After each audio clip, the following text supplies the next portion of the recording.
ойымша алып қашу дұрыс емес ол мүлдем. Өйткені бәрібір қыздың өзінің правалары бар ғой, может она там что-то планировала там, может у нее есть парень, и просто тұрған жерінде алып қашу это вообще неправильно. Қазіргі заманда енді қыз алып қашу деген ол бұрын енді дәстүрге сай болса, мысалы ата бабамыздың кезінде олар бір-бірімен жаңағыдай бесік құда келісіммен алып отырған, мысалы бесік құда, есік құда деп ше, солай бір-бірлерімен солай бір-бірлерін тану арқылы әке-шешелері солай келісіммен алып қашып отырған. Ал қазіргі заманда енді ондай алып қашу деген нәрсеге мен өз басым мүлдем қарсымын да.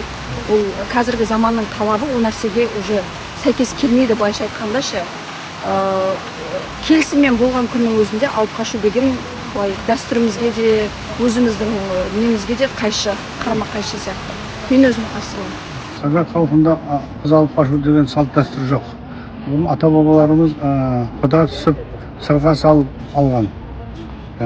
Құда түсіп. Бесік құда деген болған.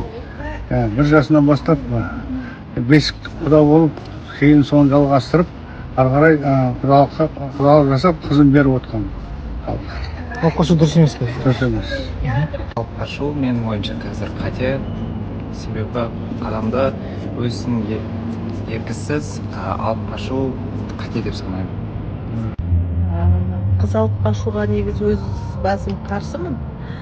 Бірақ келісіммен болса ол өзіміздің салт дәстүрімізде бар нәрсе ғой.